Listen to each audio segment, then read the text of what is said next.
the best career path for, say, someone who's listening, they've just started out in facilities management. What's the best career path look like for them? I think you've got to assess the scale and the size of the business that you're in. Yeah. So if you're with a much larger international organisation, there's probably greater opportunity for you to perhaps move, particularly if you're in more that service provider point of view. It might be moving across various different accounts and gaining experience that way.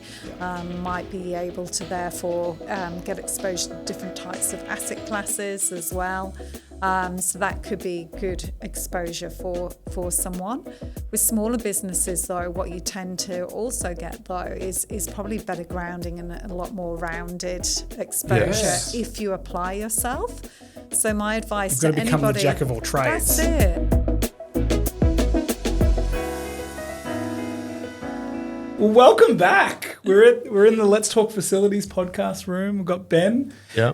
And welcome to the podcast, Louise. Thank you. Thank you for the invite. It's great to be here today. Yeah, it's great to have you in the room. And you started Pinpoint Property Recruitment in 2019. Yes. Tell us a little bit about what inspired you to get. So 2019 it led into a rough year. So, I can't imagine there was a lot of facility managers looking for roles in 2020. But tell us what sort of birthed the journey, it. What birthed it? So I've recruited in FM for over 25 years Oh, now. Wow. So obviously, as you can tell by my accent, I'm from the UK. Yes. So I fell into recruitment a bit like how FMs fall into Yes, FM. yes, I've heard that. I'd done my degree and done travelling. I had travelled to Australia, and my mum said, you've got to stop the travelling, you've got to go and get a proper job. So I looked at the time, what did I want to do? I knew I wanted to do a people person role.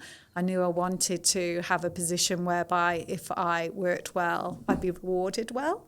Yeah. And at the time, I did all the graduate kind of trainee recruitment drives and got 2 job offers, one in recruitment and one was in actual conference sales. Okay. And recruitment won out, and the reason being, I think, it's such a rewarding career to be able to impact somebody's life, but also help a business as well with a problem and see that person go from strength to strength and solve those issues as well.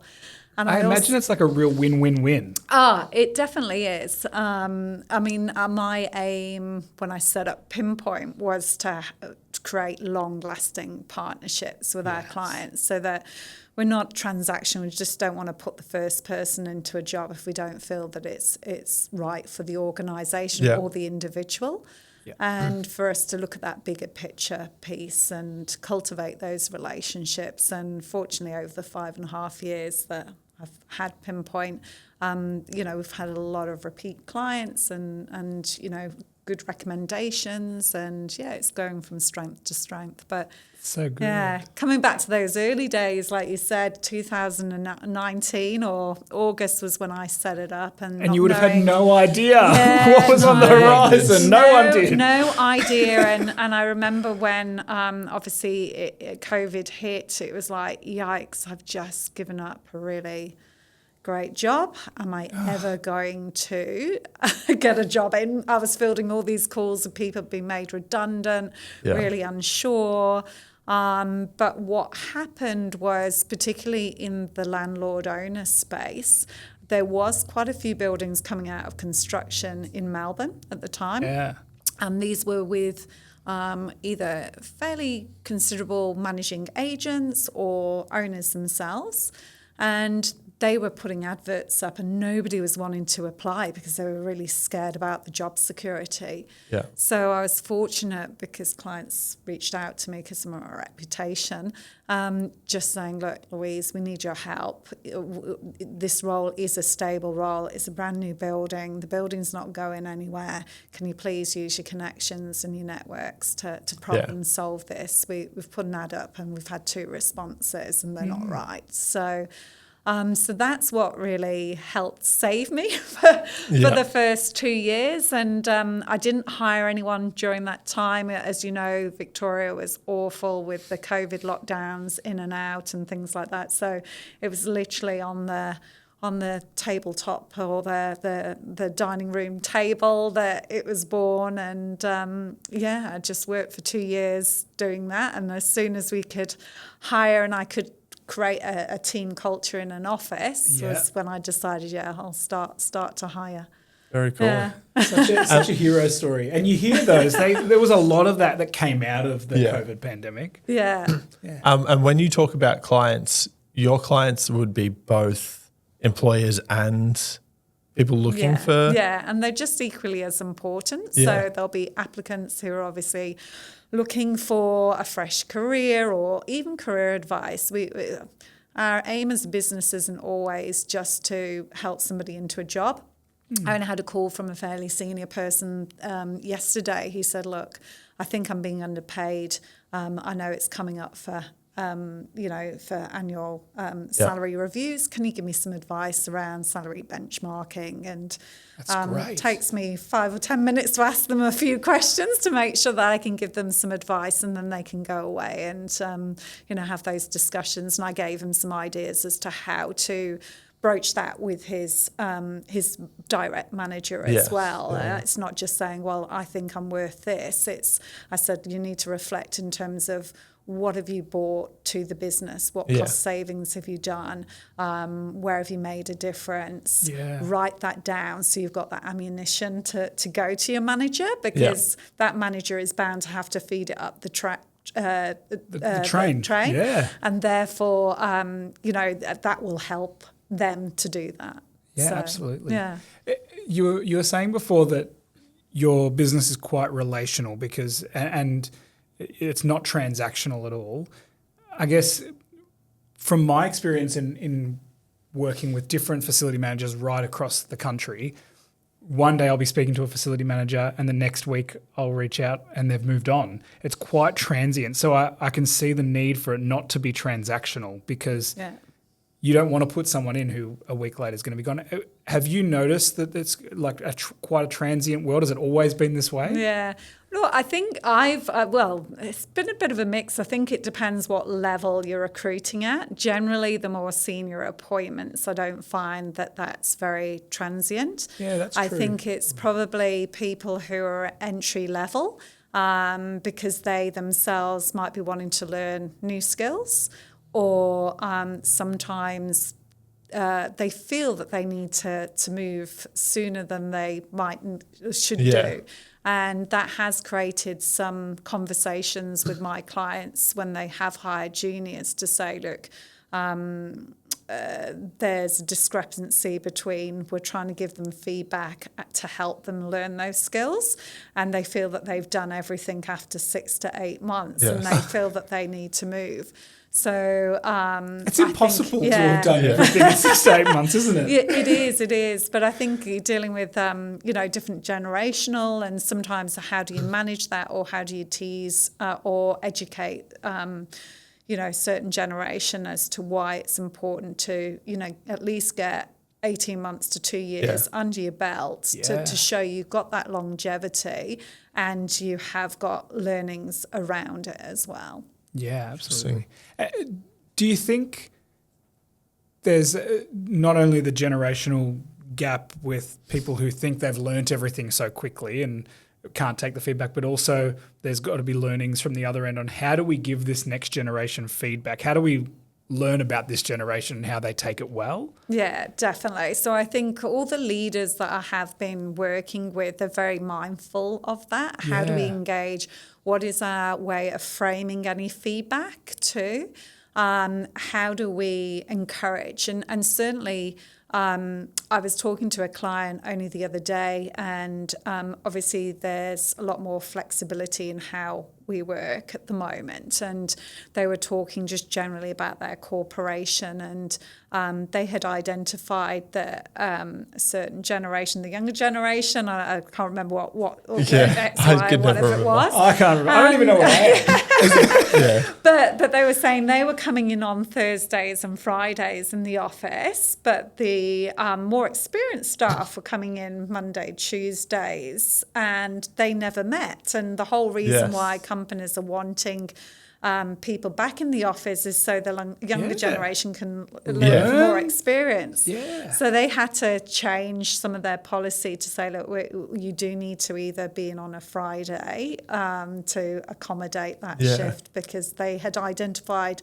that the younger generation enjoyed being in the city on those days because Yeah, it they was go the out for extension drinks. of their weekend. Okay. Yes, Yes. that's right. Absolutely. So I think And being creative. So in the FM world, is there like a push to have FMs like in the office basically 100% of the time, because they technically are facility Yeah. manager? Yeah. Look, Should they be there? Yeah, the majority of roles, if it is a single asset, FMs are pretty much on site all the time. Yes. I think what I have seen, though, there is greater flexibility, whereas when I first came over here, it was like, oh, you have to book time off if you've got a tradie coming round to your Yeah. own house. I think now companies recognise, okay, yeah, there needs to be a bit of give and take, particularly because they are so visible and on site. Yeah. It is very much a service-oriented role. Yeah.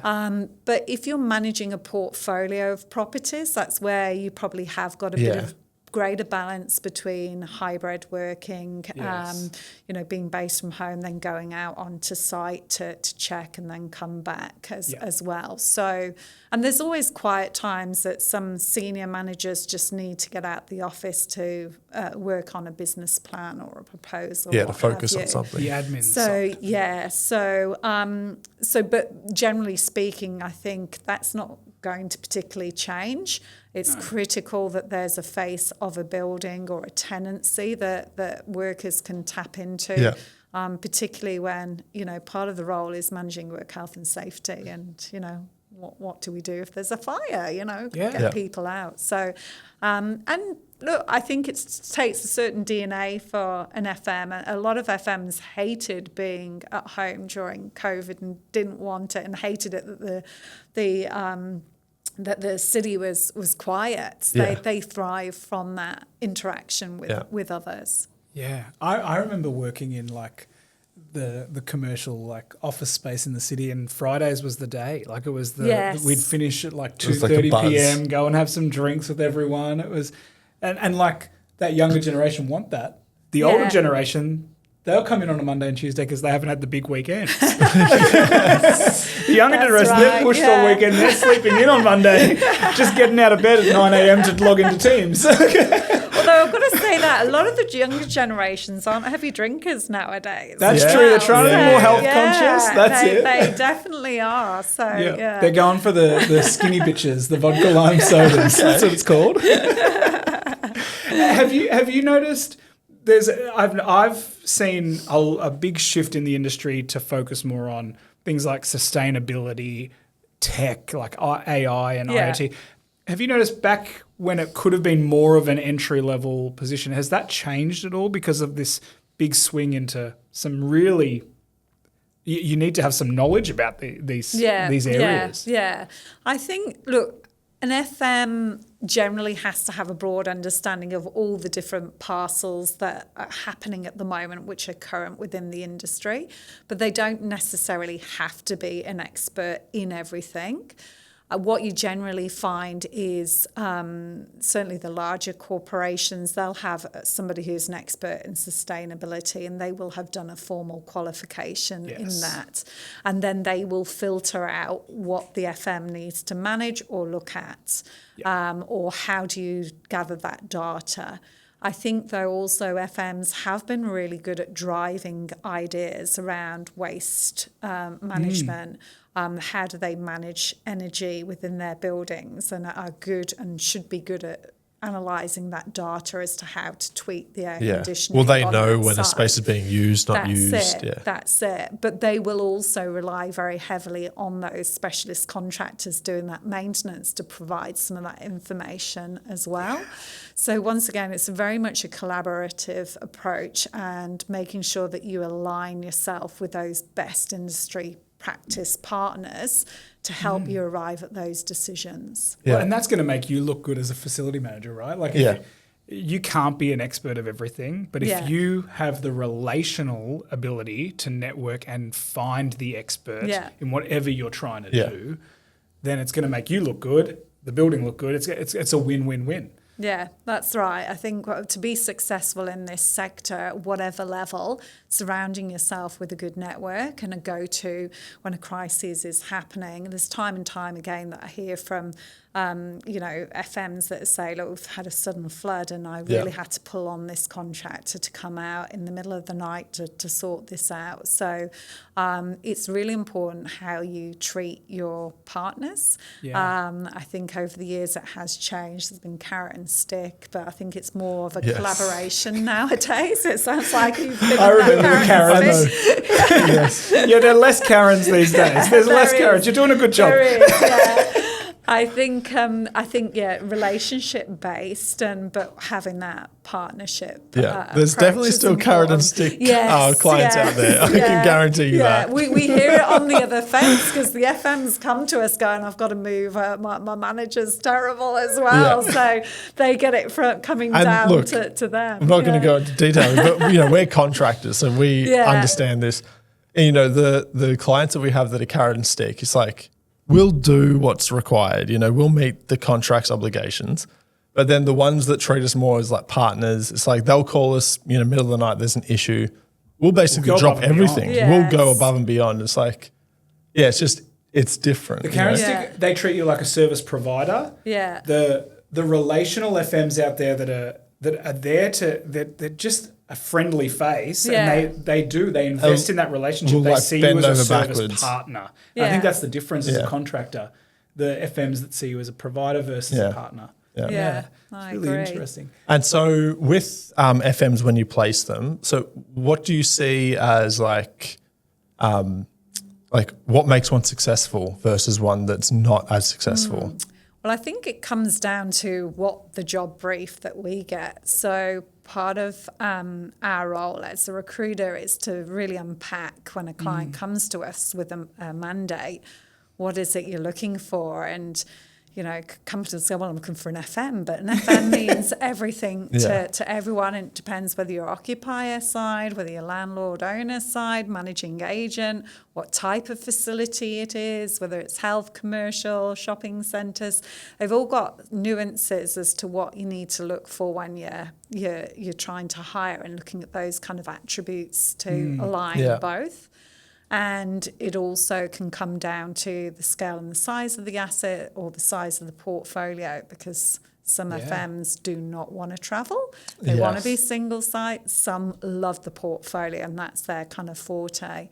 So we really do need to dig quite deep with our clients around what it is that they're trying to achieve in the role and the reporting structure. And also it comes down to salary and how realistic they are on salary. So sometimes we have to work with a salary, but we'll say, look, you're going to get this, but not that, because you can't expect this. And I can imagine if someone's looking after 200 facilities, that's going to be a different salary expectation to someone that's looking after one. I think it depends how complex the one is. Okay. Well, yes, that's true. It could be one that's like a 60 stories. If it's 3 floors, then you're probably... Yeah, and it could be, you could argue a hospital, a high-profile PPP, that's a pretty full-on... Okay, so there's a lot of variables. A prison versus one level of a commercial office space. Yeah, so and those 200s could be perhaps, smaller, non-critical, non-housed facilities, because there's a lot of kind of government buildings. So there's a lot of variables. There's a lot of variables. So it's really unpacking that to understand. And also sometimes the job titles can not translate. So I partnered with a business recently, and they were looking for a senior facilities manager. And when I delve down. They were looking for somebody who's got direct team management. This isn't service provider, up to teams around 60 and full P&L. And I said, well, that's not anywhere else, that's a state or national ops manager in some businesses. Or an account director. Yeah, that's right. But that was just how they're stuck with that in terms of what their structure. So it was a matter of, okay, I know what the brief is now and I can find someone. Yes. No wonder you can't get them through your advertisement. Well, sometimes I look at these titles and I think, what do you actually do? That's it. The titles can be weird and wonderful. Yeah. So that's why the responsibilities are more important to unpack. Yeah. And then once we've unpacked the responsibilities, we work closely with our candidates. So sometimes we'll have candidates who are active, or some might come to us and say, look, I'm looking for a move, but only for this style of role. So they're not kind of applying for things every week. It's that one niche kind of role that comes in, which is right for them from a movement. Yeah. And then obviously asking for recommendations and networks. And once we know who might be interested, it's a matter of us obviously sitting down with them. Once again, delving a little bit more about what they're looking for in terms of their career aspirations, where their motivations are. What are they looking for from an alignment or a fit or cultural fit, and what's going to work with them as well. So once again, it's listening to their motivators and, being able to take on board what they're telling us at interview, but also revisit if there's a little caveat that they give us and not just kind of gloss over it to make sure it's a good fit. So so there's a bit of an art in terms of matching the two together. Yes. Absolutely. And so when people come to you with, they're looking for this type of thing, do you just kind of keep them in your back pocket or like in a little database, and when another customer comes to you, or client comes to you, you kind of can go, all right, well, this might be a suit. Yeah, so we've got quite an established CRM that obviously we hold onto details of individuals. But there's a couple of ways. Sometimes, yes, we've got a role that we feel is good, but also we will connect and talk to our clients about candidates that we feel are suitable for their business as well, to see if there might be a project that's coming up, or sometimes some of the roles are off market as well, so they're not going to advertise. They'll go, oh, actually, it's good that you phoned with that person. We're thinking of this. Can we have a look at details? So there's a bit of a mix of both. Interesting. Off market. I've never heard of that term. No. It's recruitment. It's always properties. And so you've got people who can reach out to you and say, hey, I'm looking for a new step in my career. Do you think, based on what you were saying before, that some people are staying in the job 6 to 9 months and moving, that obviously looks bad on a resume. Yeah. How does the career path, the best career path for, say, someone who's listening, they've just started out in facilities management, what's the best career path look like for them? I think you've got to assess the scale and size of the business that you're in. Yeah. So if you're with a much larger international organisation, there's probably greater opportunity for you to perhaps move, particularly if you're in more that service provider point of view. It might be moving across various different accounts and gaining experience that way. Might be able to therefore get exposure to different types of asset classes as well. So that could be good exposure for someone. With smaller businesses, though, what you tend to also get, though, is probably better grounding and a lot more rounded exposure if you apply yourself. So my advice to anybody... You've got to become the jack of all trades. That's it. And my advice to anybody who's starting in a career, or even in a career at the moment, and you feel a bit stagnated and you feel that you haven't got skills that you want to learn, put your hand up. Let your bosses know that you are wanting to learn more in that particular area, so that if something comes up, you can either shadow or volunteer to learn those additional kind of skill sets. There's a bit of a caveat as well on that moving every 6 to 9 months too, I have got to say, because there are some career contractors who are FMs who they've found their niche, they found their forte to step in an interim capacity to either cover fix a project, something or cover something. Sick leave, maternity leave, and they're really skilled. They have that capacity to just walk in, have the confidence to pick things up and do a good job during that assignment too. Yeah. So there is a niche where that's acceptable. Yeah, definitely. Yeah. And needed. Yeah. Yeah, well, if you can explain it away then. And I also kind of counter that too as well. Sometimes people will come to me and go, I've been with this company for 15 years. This is going to look really bad.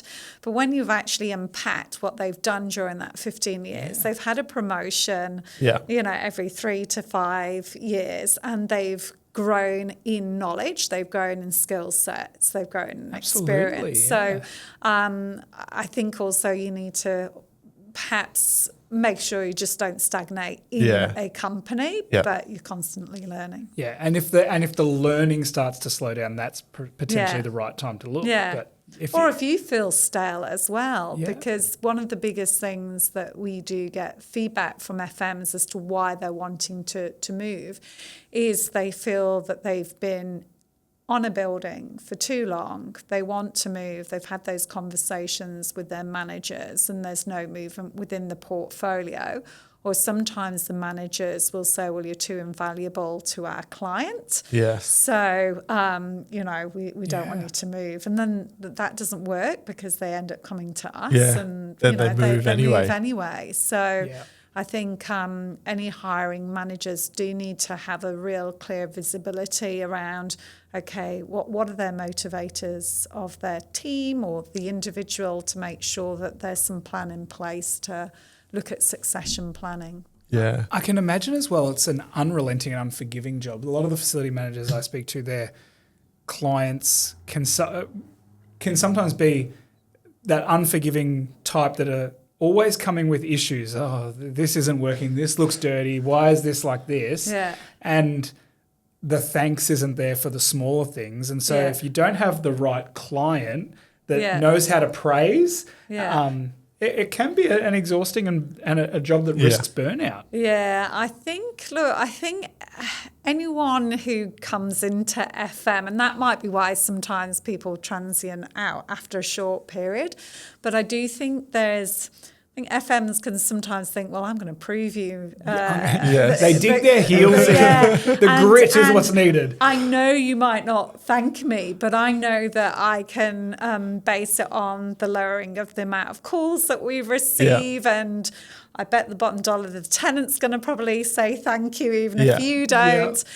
So I think they do kind of set themselves little mini goals as to, I'm going to try and crack this, because otherwise they'd be going totally doolally. And a lot of FMs do say, look, if I don't get any noise, then that I know that I'm doing a good job. That's a good thing. That's the praise I need is silence. That's it. Yeah. No complaint. That's all the praise I need. And look, it's not too bad. I've got to say, look, they do get feedback. I've seen many who've shared, feedback from their hiring managers. That they've got written commendations and things like that. So it's not all bad. Well, I feel like the ones in facilities that really cop it is general cleaners. Yes. I think they really cop it. They do. Soft services just anything that isn't right, they're the ones that get blamed. Yeah. So well, I think the thing with cleaning as a service is everybody is an expert on cleaning because everyone just walks and go, well, that's dirty. Yes. But also sometimes the employees might not know what the spec of the cleaning is and how much budget. Exactly. If they're not prepared to pay for it. Yeah, that's it. It's only spot cleaning. It's only spot wiping or spot vacuuming. Blame the cleaners. No, absolutely not. So, if there's budget, that is. if there was budget, they've been paid for it, you can blame them. Yeah, that's right. Over the last maybe 10 years, there's been a shift in a lot of companies shifting their recruiting processes around DEI, diversity, equity, inclusion. How has that impacted the facility space? Have you seen it? Yeah. Has it made lives of recruitment teams harder? Is it a positive shift? Look, I think when I first arrived, there was very few female FMs, if we're talking about gender here, that was happening. I think statistically the Australian government figures there's only about 12% 24% of females in the FM sector.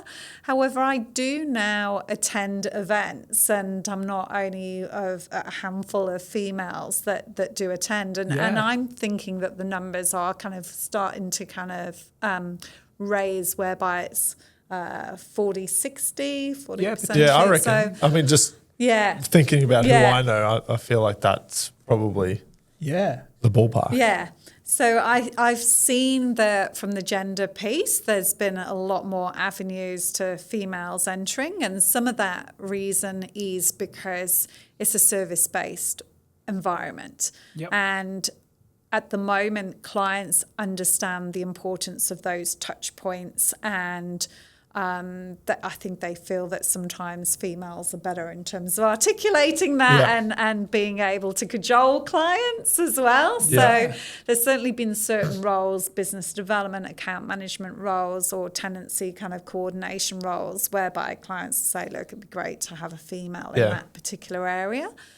I think where there's still work to be done is encouraging people into the sector, and particularly if they have or females have done engineering qualifications, they often don't know about the opportunity to move in. Because I often find that for those engineering technical FM roles, that's where it's really hard to try and get a real diverse shortlist together from that point as well. I also would say, though, a lot of my clients will talk about diversity as well, but sometimes it does frustrate me that they look at diversity purely just on the gender. We represent some really fabulous people who could be Australians returning from overseas, or people who've coming into the country from overseas, are very well qualified. And because they haven't got the local experience yet, they get knocked back time and time again.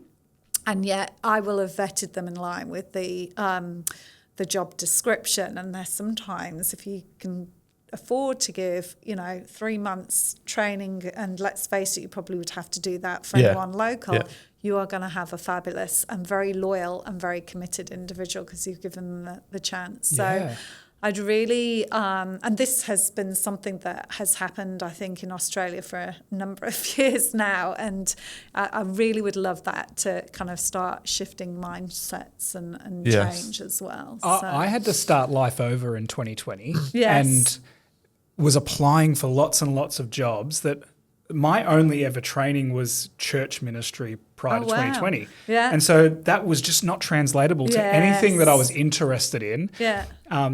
And I'd interviewed for a position in December of 2020, and I got knocked back from the position. They said, oh, nah, you just don't have the skills. And one of the people interviewing me ended up getting promoted to the country manager of this company 2 months later. And he called me and said, I want to take a risk on you. Would you be interested in jumping on board?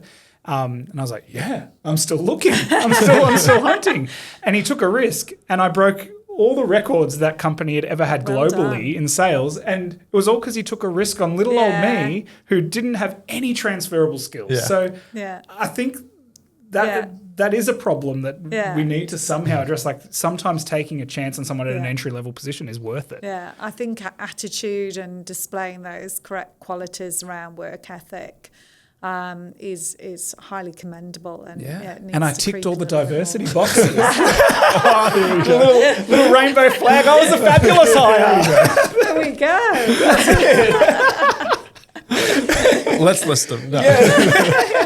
That's it. And do you think the focus on DEI has meant that more people who wouldn't normally apply for roles are going, oh, okay, there's job descriptions that have been rewritten in a way that they go, oh, I feel comfortable now applying for this. Definitely. There's a lot of organisations that have some really pioneering D&I industry FM experienced people. Charles Hammersley springs to mind. He pushes that extremely well. And I think he's enlightened He's coming on the everybody. podcast soon, actually. Is he? Okay, well, there we go. So no, I think those bridges are being broken down within the sector, and it is a people-focused sector. So I think, more inclusiveness, the better. Absolutely, absolutely. Yeah. In terms of the future of the space, where do you see the future of FM heading in the near future? Really hard question, actually. A good one. It's a bit of a crystal ball, what's going to happen. Absolutely. And I probably, if I knew the whole answer, I'd be a millionaire on a beach, but drinking a cocktail because I've made so much money from my predictions. But that's it. But you've been in the space for 20... Yeah. So look, my thoughts are... technology is obviously creeping in at a very advanced space, and that's going to be a huge enabler and will continue to be a huge enabler. And breaking out of that, you'll see roles whereby we need experts who can analyse a lot of data, and that's happening already at the moment. But so there'll be people who might be a bit more back of house doing that kind of dry work. Yeah. And then whilst technology is going to also save the operational FM time, that's where those softer touch points with clients is going to increase. The customer support. The customer support. It's not going to remove FMs, definitely not, but it's going to evolve in terms of, those communication pieces. How do we interact? How timely? And, what is it that the client needs, and how do we build that out, a solution for them? So it's going to take away a lot of the paperwork element. And also probably prompt FMs if there's things that are missing or compliance and what have you.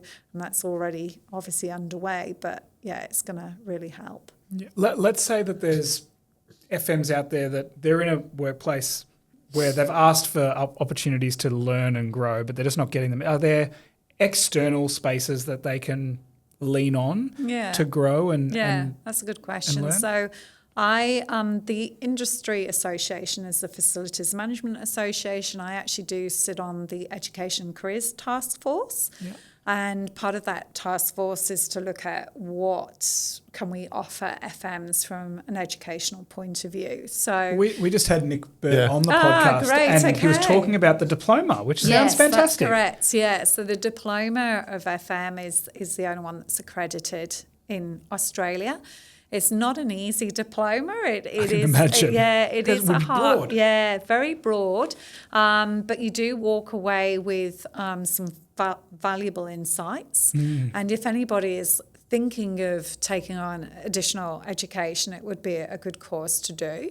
Sometimes also the great thing about the diploma as well, they've also split it up into micro-credentials. Don't know whether Nick mentioned this, so that if you were unsure as to whether or not you could commit to a full diploma, that you can pick certain sectors of that and get He did not mention that. He mentioned electives. No worries, okay. So you can pick that and do it in groups. Okay. And then you can build up to do the diploma as well, which is fantastic. good. And the FMA also do offer day kind of courses and training, so definitely have a look on their website, which is just fma.com.au. The other side as well, the Property Council does do a diploma of operations and facilities management as well. Okay. And, so there's more and more courses that are definitely out there and accessible. Australia, unfortunately, at the moment does not have a degree in facilities management per se. So that's certainly something that would be fabulous to have, because I do see people coming in from overseas with those qualifications, and generally better qualifications than the local talent as interesting. well. So it is something that we need to be mindful of as an industry sector. As you work up the tree, MBAs are becoming more important for executives, or there's that, I want to round myself off from a commercial and strategy point of view. So, there's a whole array of courses. And then there could be elements, you might want to learn more around technical elements as well. So I do know some of the contractors that are out there, they often do toolbox talks with their suppliers or that's providers.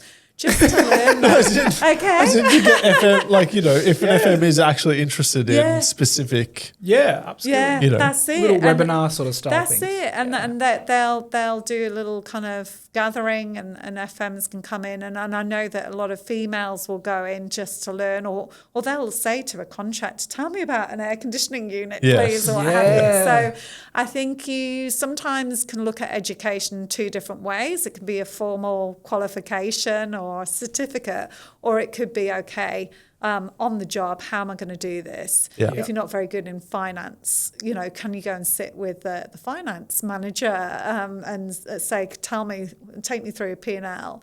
Or sitting down with the GM of property, how do you arrive at your operations budget this year? I've got. And I think people are willing to share that type of, and like help someone and teach them. 100%. Yeah, definitely. Yeah. One of the things I've loved going to, we've attended a couple of expos in the industry. So things like Work Health Safety Expo or the FMA have their summits, and even like more industry specific is like No Vacancy, like a hotel specific sort of expo. But they always have like sessions on stages where there's industry experts from a range of different areas around sustainability, around HVAC, around that you can just go and sit and listen. Yeah. And that's even if you don't have the ability to go and study and you don't have the time or the money to go and study, it's a cheap and easy way to go in and learn and unpack it. Totally agree. Yeah, those industry conferences can be really invaluable. And there's so many, you could fill one a week. Like you could just always just rock up to the Melbourne Convention Centre. Although you do need to do some work. Yeah, that's it. There's finding balance sometimes, isn't it? Yeah. I feel like there's so many exhibitions that you can just walk to the convention centre and always find something you want to see.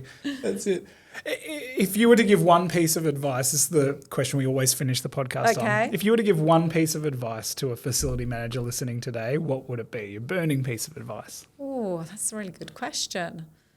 Piece of advice is have a broad mindset. Try and be one step ahead of your client so you can preempt issues that might come up before they arise. And continuous improvement and in terms of not only your facility but yourself as a person. How else can you improve your skill sets? Yeah, that preempting your client is such a big thing, isn't it? That we even as a contractor feel that. So we send our staff out at night time often to go and clean floors and carpets, and they'll fill out a field report that tells us information. If it doesn't give us the information we need when we first get in the office in the morning, and we get a call from our client that says, hey, this stain didn't come out, and we don't get that from our staff. It's like we're finding out from our client. I don't want to find out from my client. We need to be telling them. Yeah, I want to be on the phone and say, hey, just so you know, when you go into the office this morning, you'll see this spill. And facility managers are the same. They need to preempt everything that's happened the day before. That's it. And communicate that as well. I should have mentioned that too. So not only preempt, but not hide away thinking, this has happened. I think, whoever you're reporting through to appreciates that transparency and honesty. And we've got a problem here. This is what I'm thinking. They would rather know. And this is what the solution is, because it just means that they don't get egg on their face if they're challenged and they're already across. It's always better to tell someone bad news than them tell you. Than them have to say why. Absolutely. Well, thank you so much for being on the podcast. Thank you. It's been great. Yeah, it's been great to have you. I've learned a lot. I have too. Well, I hope so. Maybe I should be an FM. Considering a career change. We can't all do it. You can come and see me if you do. Actually, that's a good question. How do people, if they are looking for a position, or if there's people out there that are looking for someone to fill a position, how do they reach out to you? So easiest way, you can hop onto our website, pinpointrecruitment.com.au, or contact me on 0400 509 640. Awesome. Thank you so much. No worries. Thank you. Thank you.